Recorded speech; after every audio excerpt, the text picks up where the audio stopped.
of all, welcome to the most excited space on the internet for Gen Zs at the moment, right? So that's what Ascent Innovation Lab is somehow touted as, right? I think you should get it anytime soon, right? So that's something Ascent Innovation Lab is somehow touted for, right? The most exciting space for Gen Z. So you might be thinking, is it just Gen Zs or outside Gen Zs? Yes, we accommodate those outside, those that are not Gen Zs, which I think from 2005 downwards, right? But then, but then we still accommodate Gen Zs, which is our major audience. So welcome to the most exciting space on the internet for Gen Z innovators. And I'll be your co-host, Fidel Lugapoteni. Right. So what to expect in this webinar, right? This webinar and moving forward in your communications with Ascent Innovation Lab is first of all practical AI skills. We'll be taking you down through practical AI skills that you can use for AI, and then global communities, the global community of Gen Z. I believe most of you are coming from that community on WhatsApp. Then we were spreading over to Discord, we're spreading over to various other channels, right? And then there is still the aspect of live mentorships from founders and experts for your various portfolios. Now, when I say founders, I mean people coming from the global north or the global west, all right? Just to show you what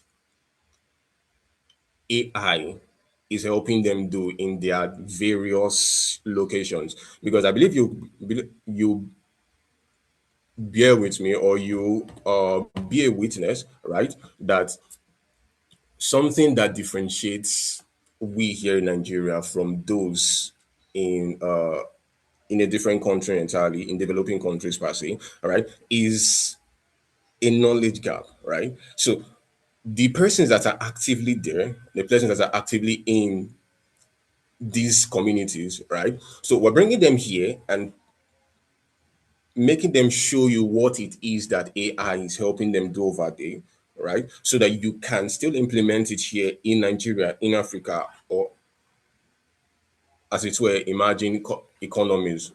And the last thing that you'll expect from us is real world projects. I think that's something they did in the cohort one, where they had the demo day and they had just like a seed funding to fund the ideas that the student could bring. Now, moving forward, so here is how it works. How it works is simple. There is the beginner's phase and there is the advanced phase, right? The beginner's phase involves AI essentials, prompt engineering, productivity, leadership basics, career clarity, and and access to a VR environment, right? So after you're done with the advanced, with the beginner phase, right, then you move over to the advanced phase, right? So the beginner's phase is showing you the basics of AI. I believe you understand that. Now, the advanced phase, right, is showing you responsible AI leadership. It's going deeper into your career as a person or as a professional, right? So and helping you make the most of it, not just as a Nigerian, right, but even beyond the African context.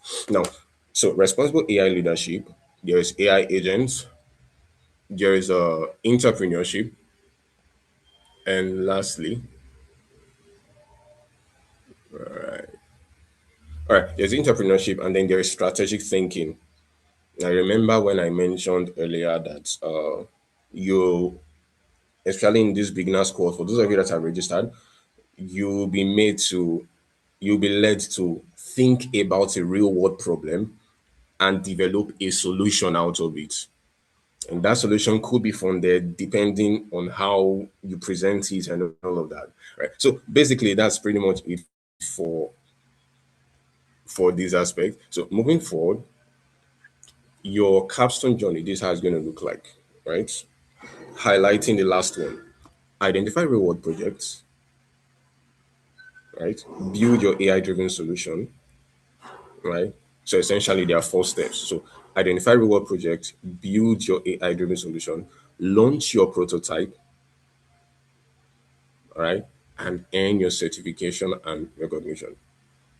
Right. So it's not just like any other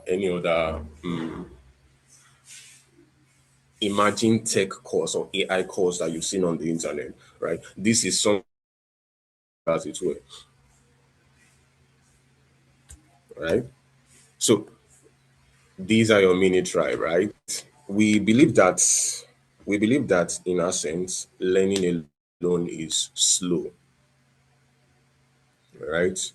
In our cohort ones, one thing that made the students still brave about cohort one, right? I was talking to a few of them a few weeks back, and we're like, okay, they enjoy the feel of cohort one, they're enjoying the vibe of cohort, all of that. So what we've noticed that works, right, especially with Gen Zs and people beyond Gen Zs, right, is learning alone is low, right? And learning together is it kind of gives this exponential value to it, right? So because of this, we have our WhatsApp communities, we have our Discord groups, and based on your interest, that if you're in the coding area, if you're in the tech area, if you're in the content writing, if you're in the videography and whatever aspect you find yourself, whatever areas you find yourself, even in medicine as it were, right? So whatever area you find yourself, right, we have a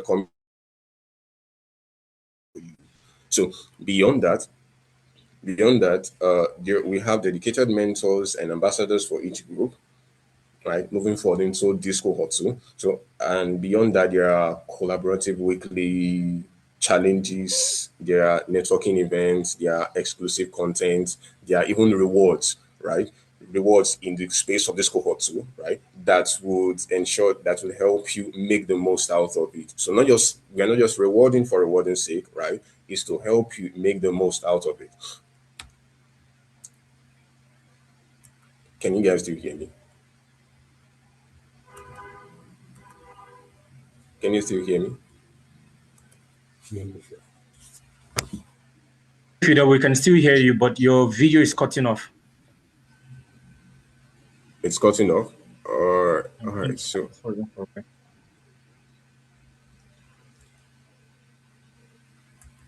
I all right. So final and last thing before we bring in the host for today, and let me not expose that part for now, right? But the final and last thing I want to show you, which is it's as I mentioned earlier, it's not just another emerging tech course, it's not just another AI course, right? It's a platform, right, to help you make the most of your careers through AI. All right. So moving forward and being done with that, let's welcome our host and our co-founder, Alfred Collins, as he takes you through the module that we have for today.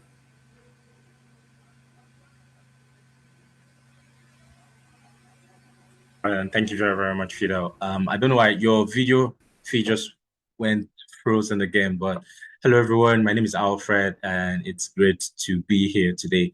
Thank you very, very much, Fidel, for holding the fort. Thank you for that brilliant introduction. We appreciate you. I can see Jude on the call. I can see somebody with just the letter A. There's Grace, there's Jessica, and then there is actually one of our guest speakers. I'm very shocked that he's on the call today. I know that we had him booked for tomorrow, but yes, I don't think I want to let the cat out of the bag, but he's here already. But let me just appreciate the person of Elijah, who is also the father for Varion X. I think that I'll be happy to do like a proper introduction. He's a big fish, so I'm very excited to see Elijah on this call. Thank you very much for joining, Elijah, and we're definitely looking forward to your session tomorrow. But yes, it's great to be here. And big shout out to everybody as well who made it out for this call. I think that by tomorrow we should have a much bigger turnaround, like a lot more numbers, hopefully with the help of our community engagement lead, Jessica, and all. But how is everyone doing? Jude, it's great to see you here. Jude has been probably one of our most consistent students in the program. Hello, Jude. How are you doing? Right from the days of Cohort 1. Hi, Jude. How are you? I'm fine. I'm fine. Happy to be here. Yeah, Jude. And how is Benin? You're still in Benin or you're in Lagos? I know at one point you said you had your IT and all of that. Yeah. I'm still in Benin actually. We're about to finish our 300 level first semester. My IT Okay. begins second semester. All right then. Have you found somewhere you want to do your IT? No, not really. Okay. You know what? Send a message to Fidel telling him what you can do and that you're looking for an IT position. Fidel works with us. I'm sure you've met Fidel. And I and Fidel can cook up something for you. All right, sure. Thank you If very you would, much. if you're looking, are you looking for a remote position? Let me just say that, or you're looking for hands-on, like in-person program, something like that. Um, What would you be more I interested in? think I think the requirement it's meant to be like hands-on, but Hands-on, remote. I would check. Okay. Yeah, yeah. Okay, no problem. Just send a message to Fidel with all of that. Let's see if there's something that we have that can make sense for you. All right. Thank you very much. I'll reach out to him. Yes, for sure. And then there's someone with the letter A. Let me have them. I don't know who the person is, what their name is, but let me just say, how are you doing? Feel free to come off mute. I know we are like 30 minutes into the call, but I like to do these small check-ins. Like it's not like there's 100 persons here. I like the calls to feel very personal before we like dive straight into slides.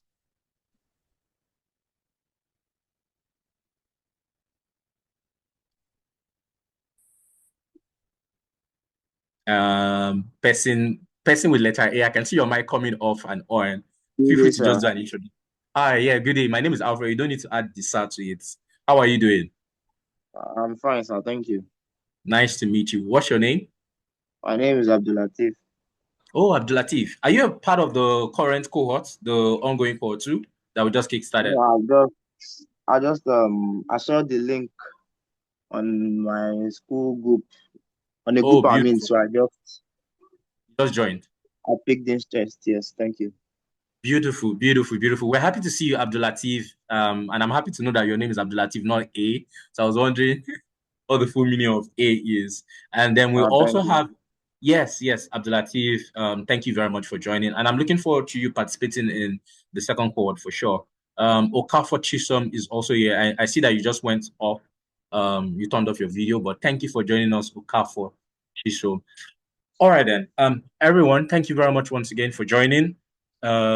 Today's day one, and what we're seeking to cover explores a certain place or a certain plane of the human experience that a lot of people are currently being they have their boots being shaken by. A lot of people are surprised by what is going on in the world today.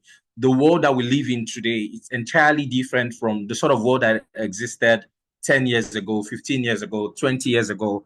It's almost like every day you turn on the news, right? There's something major happening, right? It's either the US versus Iran or Israel versus Hezbollah.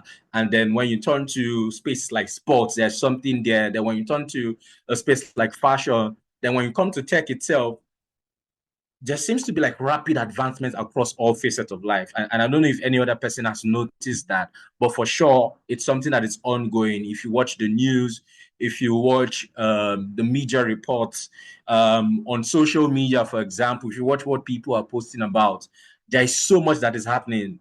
I'm sure everybody has heard about the Epstein files, right? It's like a massive juxtaposition of different realities converging at the same time. And it's very staggering. It's very shocking, especially if you don't have an anchor for interpreting what is happening. It can be some sort of like a rude awakening where you're not even sure what to make sense of, like what is really happening in the world today. I don't know if anybody has felt that way, like what exactly is happening today. Like I just want to go to school, get a job, and like just start a family. But but Donald Trump won't let you be. Like every time you come online, there's something new. Like, is the world going to end? Has anybody asked themselves that question? Like at one point, we thought the world would end by an asteroid, a comet hitting the Earth, but now people are scared of AI. Like at one point, it was nuclear weapons, right? The hydrogen bomb. If you've seen Oppenheimer, all sort of things. But in our world, it's machines. Terminator is almost here, right? So it's a whole lot of complexities that our generation is experiencing at the same time. And that's why we fixed this webinar. That's why we did something like this. And in fact, it's why a company like Ascent Innovation Lab exists. What we're seeking to explore through this webinar is a simple theme that we're going to be focusing on. And I'm going to share screen so that you all can see my slides. And feel free to give me, when I say a thumbs up, if you give me a thumbs up, I might not see it because I'm sharing screen, but feel free to come off mute if you can see my slide. Anybody? Abdul Latif, can you see my slide? Jude.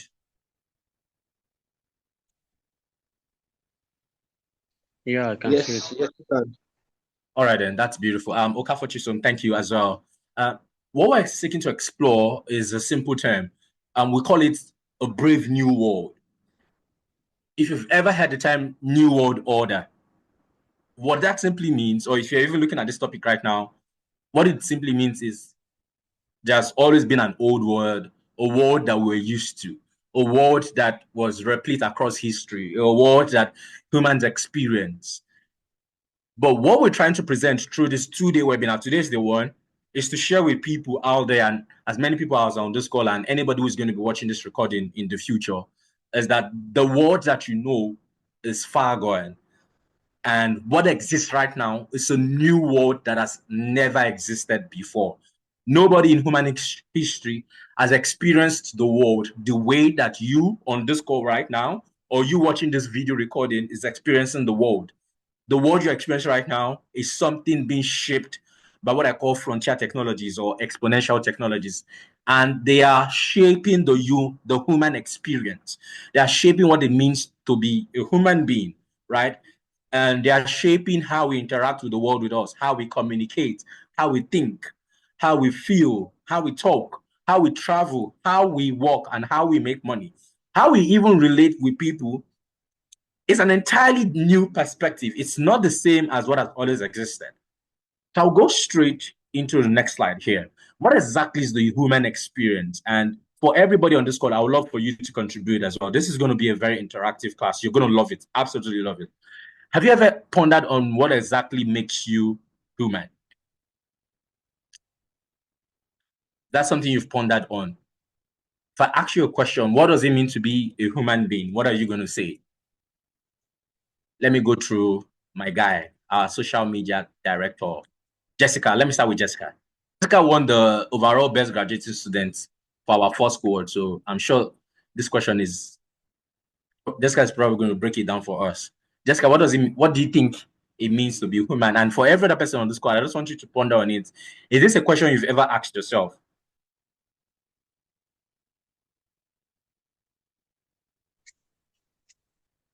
Good evening, everyone.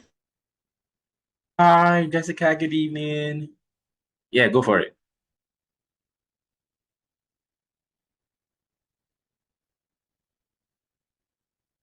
Hello, Jessica. We can't hear you anymore. Can you hear me? Yes, I can hear you now, but you cut out for a while.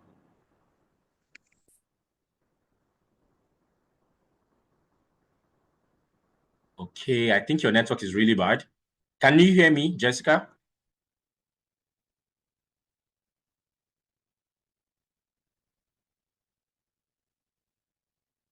Hello, Jessica, are you there? Okay, who else would like to try? Who has pondered on what it means to be a human being? It's a very strange question, right? But what does it mean exactly? Anybody wants to give it a try? Okay. Yeah, feel free to go on, Chisom. Okay, to my own understanding and my own opinion, a woman is also like a machine. Like we are like a creativity, and we are meant to create something, and with our brain, a woman is just like a, let me just say like a machine, a robot. But we are more than a machine and a robot. So that's Okay. my own understanding. Great insight. Chisom says to explain it, he would compare a human being to a machine.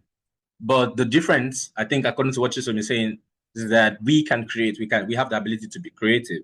Interesting perspective. Who else would like to try? It's a very strange question. It's a question that probably nobody has asked you before, but that's what you get when you come to Ascent Innovation Lab. We dare to ask the questions nobody's asking. Yeah, Jude, I see you're off mute. That's my guy. Yeah. I think what it means to be human is to be given the opportunity to feel, think, experience things, and also be given the opportunity to shape how the world becomes. So yeah, that's my definition of what it means to be human. Wow. That's explosive. The ability to think, to feel, to imagine, and to shape what the world would look like is what Jude refers to as what it means to be human. That ability to be self-aware. I see that some comments in the chat. Let me check it out. Oh, Elijah's contributing. Elijah, I know you're our guest speaker, so I didn't want to have to call your name. Elijah is our guest speaker. He should be here tomorrow. So I want to give him the full respect that Elijah deserves. But Elijah is contributing already. Elijah says a human is an emotive conscious agent whose action and reactions create agency. Elijah, this is explosive. Do you mind coming off mute to break it down for us, Gen Zs like ourselves, who don't have this compendium of vocabulary you just dropped in the chat? Help us break it down. All right. So, good day, good day, everyone. Right. Yeah, So, Elijah, thank you for joining. thank you so much. Right. So, I mean, looking at the definition I gave, right? So, a human is an emotive, conscious agent. Consciousness have always been the question throughout decades, trying to understand what really makes a person conscious. And I think at the very base of what makes humans humans is consciousness, right? The ability for us to not just only think, not just only self-think, not just only for us to think about what we're thinking about, but to understand the why behind what we're thinking about. And after thinking or going through different process of thoughts, we're able to take actions that can bring a change. So agency is just about change, right? And in this current age and time, the ultimate direction for large language models, AI and the rest, is super intelligence, AGI. So Yeah. be the machines that can actually communicate at an order of human conversations where with consciousness you can dream, with consciousness you can think, with consciousness you can initiate, with consciousness you are an agent, with consciousness you can bet agency. And when we get to that point, or when we get the machines to be at that point, well, God help humanity at that time. But basically, basically this is where we are. Yeah. Yeah, thank you. Oh, interesting. Awesome. From everything, I think that you break it down really well. And one thing that I like in what you said is for the human experience, a core ingredient is consciousness. And I think that's very profound, right? It's a whole lot. There's so much unpacking to do there, Elijah, right? But let's keep it as simple as possible. And let me go on my slides. The ability for humans to be agentic, for you to be able to think by yourself, to be self-aware, to be aware right now, which is something that machines have not been able to cross. But all the big AI companies there, it's a race not for who makes the most money. Right now, the race for them is how they get to AGI. How do they get to artificial general intelligence? Or in simple layman terms, how do they get to consciousness? How do they get to conscious machines? Now, if I'm going to ask another question, do we think that this experience was different in the 2000s? What it means to be a human being right now? I want you to ponder on it. You don't need to answer because of time. In the early 2000s, do you think that it was different? What it means to be a human being now in terms of how you work, how you play, how you create, how you travel, was it different? Think about that. How about in the 1800s? What was that characterized by? Definitely, it's not the same thing right now, right? So if you look back 200 years, I'm asking you to basically reflect by 200 years, or let's start with the 1900s, by 100 years ago, in the age of folks like Einstein and Tesla, and if you come to the Nigerian angle, Nnamdi Azikiwe, and the Awolowo was the founding fathers of African independence, right? What was it like? What was life like in their age when they had to travel from one place to another? What was it like? And if you talk about the human experience today, what it means to be a human being today, was it the same thing when these people existed? Then if you think 200 years ago, what was it like in the 1800s? Was there electricity? If there was no electricity, how did they move around in the night? Like right now, today, you have electricity at your beck and call. At just one switch, you can turn it on. There's solar power if NEPA or whatever it is called where you are doesn't exist. You can do solar, you can opt for renewable energy. The world is different. So 200 years ago, if they didn't have these things, then how did they cope? Right? Then think back to 4th century AD, 4th century AD, after the death of the Lord Jesus. Like, if you think back then, what was life like? You know, this was the age of the Roman imperialism, like the Roman Empire, and they conquered many lands. Many people lived under core colonialism. It's not like what we're seeing now. Like, real colonialism was in the Roman and the Grecian empires. They subjugated people, made them slaves, and all of that. And time was very, very rough. Those times were rough. What was life like then? Think about 50 BC. I don't know if anybody has seen what's the name of this movie by Mel Gibson? I'm trying to. Is it Babylon? No, no, no. This old movie. I'm sure probably I can't remember the title now. Where these guys were savages. You know, they had to hunt for food by themselves. They were killing the animals and eating them raw. Probably something like that was what life was like. Were they human beings? Apocalypto. Is it Apocalypto? Apocalypse. Yes, thank you, Piso. Apocalypto, like very beautiful movie, very very great movie. Like that movie is almost like a documentary for me. I actually recently just watched it. All along, all these years, I've never seen Apocalypto until recently, and it was like a documentary for how life existed there. You probably are wondering, so how does it? What does this have to do with artificial intelligence and VR? All the things you saw on the flyers. We're going to get there. But let's run across human history. What has the experience of humanity been?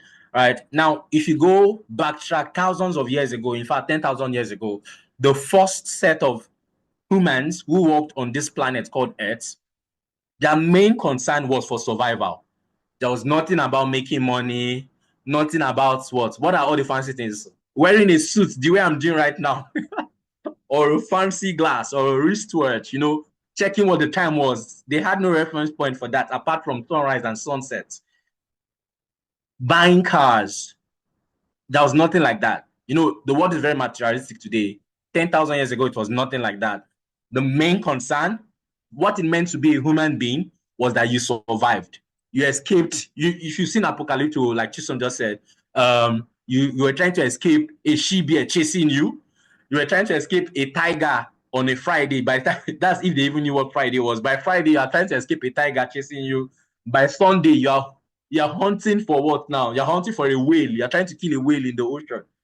Life was just about, it was very primitive. It was just about survival. Wake up, eat food, keep yourself warm because there was no form of warmth. Keep yourself warm, then multiply, like have children. It was a very, very brutal age. They were savages. They lived around hunting and gathering. So they lived in packs, in community. Survival skill was the biggest thing. Now, as I'm talking about this, I want you to, in your mind, be imagining these scenarios. Like what is life for you now and what was life for them then? The skills you had to have then, you had to have brute force. Like another movie that portrays this very well is, even though it was not necessarily shot in the Stone Age or mirrored the Stone Age, but it somewhat depicts what life was like then, is this movie by Leonardo DiCaprio. It's on Netflix called The Revenant, right? Revenant is another very good movie that depicts this hunting, gathering, survival skills, physical strength, then cooperation within tribes. People existed within tribes. They were very, very tribal-based economy, very tribal-based experience. Let me know if this sounds interesting to you. Feel free to drop a message in the chat, but I'll go straight to the next slide. The next sort of economy that came out of that has humans, as they discovered fire, they discovered stones, they discovered wood. Humanity, intelligence just began to evolve. You know, you apply this here to here, it makes up this. Gradually, we began to evolve, and we landed on what historians call today the industrial age. Now, this changed everything. Whereas people had to rely on very crude methods to make their food, or even to eat it wild, they had to rely on animals to go from one place to the other. The domestication of wild animals was happening in the Stone Age, right? humanity focused on survival. By the industrial age, humanity was no longer focusing on survival. What they were focusing on right now was around operating machines. Who had the biggest machines? Who had the most efficient machines? Energy was a big plot in the industrial age. Machines that were powered by steam and electricity began to replace the manual ways of, I don't know if anybody has ever done that. Most of you are Gen Z, so I'm very sure you've not done that before. Striking a stone against the other one. If you're probably in Boy Scouts today, if you've gone camping in the woods, maybe you have. If not, I don't think anybody has experienced that. Striking a stone against the other, a granite stone to produce a spark of fire, then you light up the leaves. All of that shifted. The economy now began to shift towards, manufacturing, mass production. So if you've heard of trains, steam engines, who has seen a good movie, and I like talking about movies because a lot of people have seen movies. Then when you begin to hear essays like this or discourses like this, it helps you understand it. You have a vivid picture. So a good picture you can put in your mind to somewhat visualize what I'm talking about is Peaky Blinders, Thomas Shelby. That was classic industrial age, right? Peaky Blinders was shot in the area of England called Birmingham, right? And it was a very, very interesting time. But that was a transformation from how humans lived. In the Stone Age, humanity experienced something totally different. By the Industrial Age, what it meant to be a human being was not the same thing as what it was in the Stone Age. In this Industrial Age, people were working in factories. They were no longer in the woods or in the caves. People were now building houses. They discovered electricity. They discovered the steam engine, trains. So trains were ferrying them from one place to the other, ships powered by coal. Now you can begin to see, if you're visualizing with me very well, if you're trying to use your imagination here, you're definitely realizing that what it meant to be a human being in the Stone Age was definitely not the same thing as what it meant to be a human being in the Industrial Age. Who understands what I'm trying to say? Feel free to drop it in the chat. So the human experience, remember, human experience, what that looks like and the core definition for that under the Stone Age was no longer the same thing under the Industrial Age. It had shifted drastically. And this shift was around areas like production, income generation, how people related with one another, how they produced energy, how they crossed from one place to the other in terms of covering distances.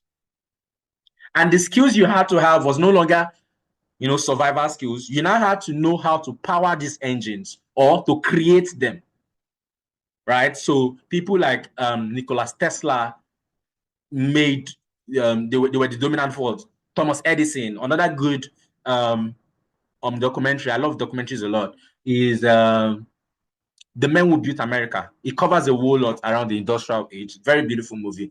I think you should go see it if you've not already done that.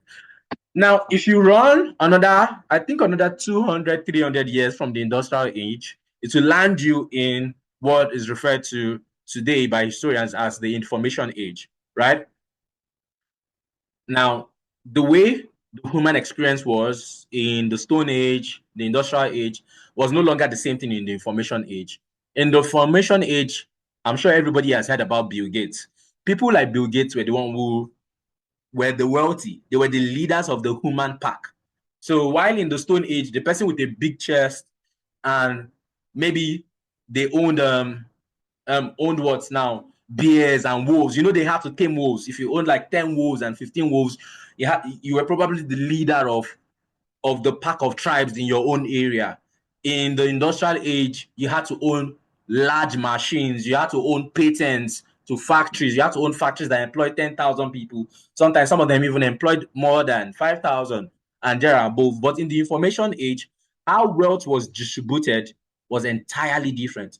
And for the first time, please listen to me carefully. For the first time, the human experience became digital.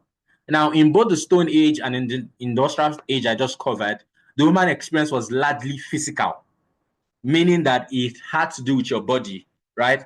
It had to do with picking up things from the earth. Anything that had to do with this world, the raw materials in the world, or your own body, plants, leaves, minerals under the ground, all of those different things, those were the raw materials by which humanity existed.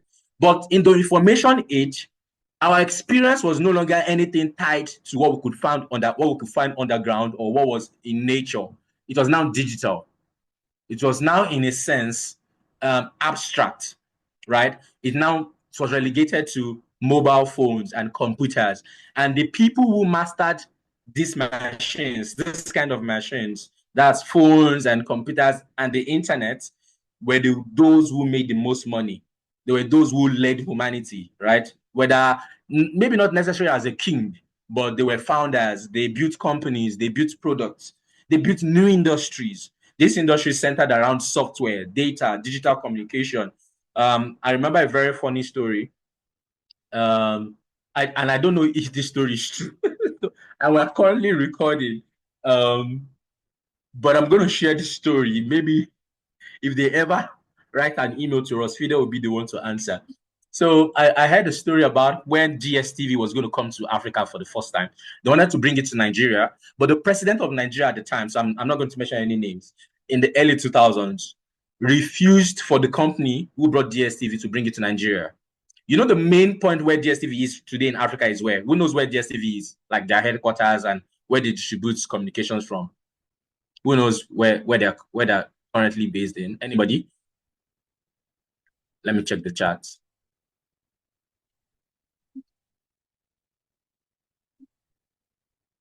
Okay, South Africa. Yeah, good one, Fidel. So South Africa. But before South Africa, those guys wanted to actually come to Nigeria. But the president at the time, or the head of state at the time, said it was actually like a mass surveillance tool. The people in the West wanted to use it for mass surveillance, and so he was not going to agree to it. Meanwhile, what they wanted to do was basically create satellite television, right? And so maybe today, if DSTV was in Nigeria, you would not have to pay as much as people are complaining right now. DSTV is too exorbitant. So they had to go to South Africa. Another good story I know I heard, this was in the early 2000s. Now, the people in the global north were already experiencing these technologies, but most of the world was just coming into it in what you might call the early 21st century. But by the late 20th century, the global north, if you hear me talk about the global north, I'm referring to the United States, Canada, North America, basically, and Europe. Those are the global north. Most of them have begun to experience these technologies, but by the time they were bringing it down here, it was a bit of a struggle for those of us over here in the global south to accept those technologies. Now, it also meant that because we're trying to play catch up, right? Because we couldn't understand these technologies, immediately put us in a place where we're trying to play catch up with the global north. So the ability to access information has never been as easy as it is, as it was in the information age. But unfortunately, people in the global south were trying to play catch up because they either couldn't understand it or they couldn't build it themselves. Knowledge became a big resource. Now, if you look at all these three ages that I've just mentioned, who has found anything, any similarities or anything different, and maybe you want to share, feel free to drop them in the chat. But I'll go straight to the next slide now. If you noticed anything insightful about those three first economies I just mentioned, feel free to drop them in the chat. Today, in today's world, we're currently exploring and experiencing what is known as the intelligence economy. And this is more profound. This is unlike anything we've ever seen before. It's far more advanced. I think that's something to, if you are reflecting on all the other ages we've mentioned, every time we cross from either the Stone Age to this other age, the level of sophistication and advancement is like 10x, 100x.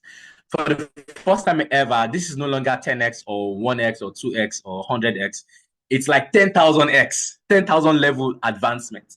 You know, it's like you are facing the final boss in God of War, Kratos. I think that's his name. But imagine him bigger, 10,000 times bigger. That's the sort of reality we're facing in our age right now in the intelligence economy, right? It's a historic force. History has never seen this before. And what does the intelligence economy look like? For the first time, it means that the human experience is no longer just related to, like I said, natural things out there or things under the ground that can be digged under the ground or computers. It's more like humans and machines are becoming one. The augmentation of both of what it means to be human is actually now being augmented by machines in terms of how we think, how we create, how we reflect, things that we build, the information that we consume, the things that entertain us. They are not the same things that entertained the generation in the early 2000s, which is like just 26 years ago. So if you also look at how humanity has advanced, right, across time, the rate of advancement is becoming faster, right? So if you took the people in the Stone Age, if you took them 10,000 years to leave the Stone Age and to come into the Industrial Age, it probably took 100 years to cross from the Industrial Age to the Information Age. But from the Information Age, like we said, the late 20th century, early 21st centuries, from that time to now, which is referred to as the intelligence economy, it has probably been around 20, 25 years max. So you can see that the time is getting shorter and shorter. And what it means to be a human being is no longer what it used to be. Now, artificial intelligence is shaping how you think, right? I don't know if anybody has seen that news coming out that very soon OpenAI start showing ads on their when you use ChatGPT today. 5 years ago, who else has noticed? 5 years ago, you tell people if they don't know something, you're like, go and Google it now. But today, do you ask your friends, go and Google it? Most of us don't. What do we say? Just ask ChatGPT. Like our language, the way we talk, the way we think, the software that we use is changed entirely. And for the first time, OpenAI is the first company to cross, am I correct? 1 million or 10 million? 1 million users in 5 days. They are the first software company to cross that in less than a week. So you can see that these technologies, what we have today, is different from computers that Bill Gates built in the early 2000s. Microsoft and Apple, Steve Jobs and Bill Gates, what they were trying to push in their day, and then companies like Oracle, companies like Adobe, what they were trying to do in the early 2000s. Companies like OpenAI and Anthropic are doing 10x of that today. Not just in the sense of making money, but in terms of how they affect the human experience. Now, remember the human experience, right? Your ability to be conscious, to be self-aware, and then in terms of how you walk, how you talk, how you create, how you interact with the world around you, all of that is drastically being redefined by frontier technologies, artificial intelligence, virtual reality. Now, to think today is people don't no longer think by their own brain anymore. It's now like we're outsourcing thinking to machines, right? Thinking is now being done for us by machines in a way. So it's some sort of augmentation. But for some people, probably it's replacement. In a comical sense, if you understand my joke there, it's replacement for them. It's no longer augmentation. People now entirely just hand over the ability to think to machines to do it for themselves. No, that's not the right way. But in this economy, the basics is that it's now an intelligence economy. So whether in the Stone Age, you have to learn how to use stones to create fire, how to use stones to kill an animal so that you can eat. In the industrial age, you have to know how to create machines, right? How to power steam engines, how to power trains, how to use coal to power these things or steam to power them. Those are the skills that you needed. In the information age, you needed to master how to use what now? Drop it in the chat. What did you need to master how to use in the information age? Microsoft Word, Microsoft PowerPoint, right? Google Drive, Google Sheets. But in the intelligence economy, it's not about you knowing how to use something. It's about how intelligent are you. It's now about intelligence. It's no longer about what you can do per se, or how much cows or how much anything it's no longer about something external. It's now about how you can think, reflect, and generate your own ideas for yourself. That's what makes wealth in the intelligence economy. Intelligence is wealth in this economy. So AI and VR they are transforming several aspects of human life simultaneously. How we work, learn, create, and even how we make decisions. They've radically altered and changed the nature of what it means to be human. If we say to be a human being is to be conscious, what happens when a machine can be conscious like you? You've heard of humanoid robots, right? What happens when robots exist today that can do the same tasks that you can do? Does that mean that machines are now humans? I want you to think critically. So you would see that the most valuable skills in today's world will no longer just be somebody who can sit behind a desk like I'm sitting right now and to be able to use Microsoft Word or Microsoft Excel. No, all of that is gone because computers can handle that. Machines, agentic AI, I don't want to go into all the technical. If you've noticed, I'm not trying to use any technical term in this webinar. But agentic AI agents right now they can go into your computer and do something for you on any website at all. They can order checkout for you. They can book your flight to London. They can book time on your calendar for you to do a call with the co-founder for maybe you're trying to do an interview. They can even help you prepare your interview notes. Who has used an AI tool recently to edit their resume, their CV, right? Machines are doing that now. Before, you probably have to pay somebody 100,000 to edit your resume for you, right? A career coach. So it means that jobs are drastically shifting. What we're going to employ people for within the next 5 years is not what people in the early 2000s employed people for. In the early 2000s, you have to employ somebody to create a website for you. Today, with a $20 subscription, a machine can do that for you. So what are going to be the most valuable skills? They are going to be, and I dare say, around strategic thinking. Now, not strategic thinking as probably the ability to create strategies, but here it's going, let me use the word, the ability to think for yourself. We're running out of time, so maybe we can't cover everything right now, but this is a very simple one. The ability to think for yourself, the ability to be creative, to adapt, human judgment. And one other thing is the ability to use these tools. So a good quote I like telling people is that AI is not going to take your job, but somebody who knows how to use AI is definitely going to do that for you. Now, what does this mean for you on this call as a Gen Z, or maybe even a millennial, right, on this call? This moment right now, as much as radically transforming as it is, as much as you are wondering what exactly should I do, maybe that's what this session has left you with, or more like, Alfred, you're throwing so much at me. What exactly should I do? Should we go back to the Stone Age? No, we are definitely not going back to the Stone Age. We're not doing that. You can go. I'm not going with you. I love this world that I'm in right now. I think this is the best time to be a human being. There's never been a better time in human history than we have it right now. Yes, take it from me. There's never been a better time. So, unlike in previous times, you are entering the workforce during a period of rapid technological evolution. Skills that are needed in the workplace are not the same thing that were needed 5 years ago. In fact, a tool can come out today, and then tomorrow, there's a machine that can do what that software does. Like, that does it very well. And you just need like a $10 subscription to get it. So, like, it's like there's something new every day. Something new is coming out every day. But you have an advantage, actually. What you simply need to do is to find these tools that are augmenting the human experience and augmenting the human intelligence. Find these tools and master them. That is going to be your pathway to wealth. That is going to be your pathway to even relevance in the world today. It is people who master these tools that are going to be the leaders of this world that we call the brave new world.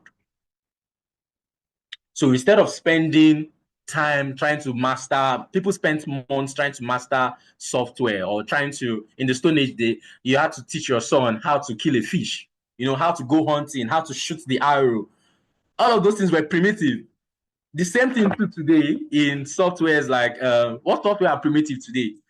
I don't want to say Excel. People still use Excel, but there are certain software that are primitive now. Nobody uses them anymore.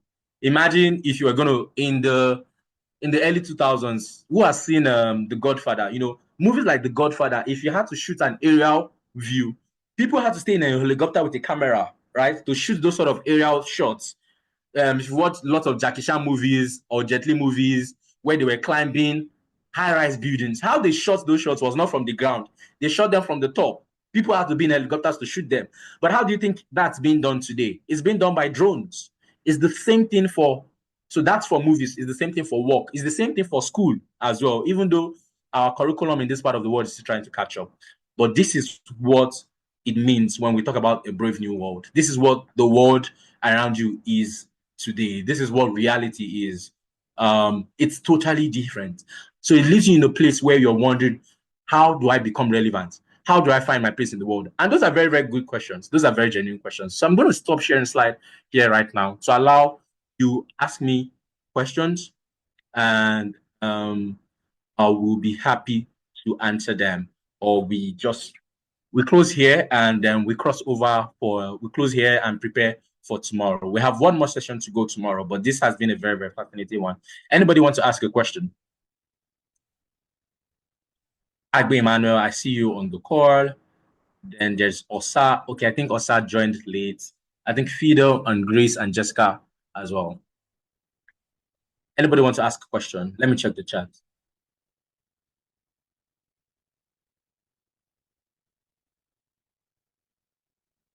Okay, no questions. Okay, I can see someone saying they had to drop off. Oh, that's totally nice. That's totally fair.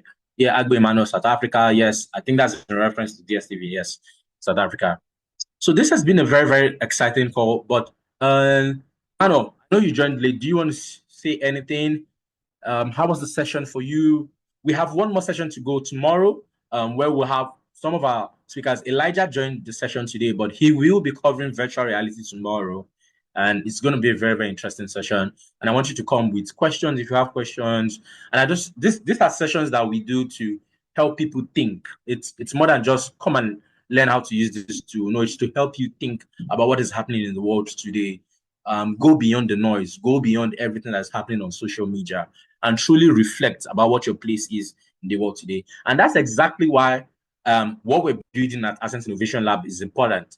For us, it's more than come and learn how to code or come and learn how to do marketing. And I'm sure Fidel has covered this very expertly, but just to touch on it, it's for us, we're preparing a new wave of innovators and inventors that will be coming out from the global south, and they will change the paradigm for the human experience. They will be the ones who will lead this new world that is now starting to emerge. And that's why you should join us for our second cohort, actually.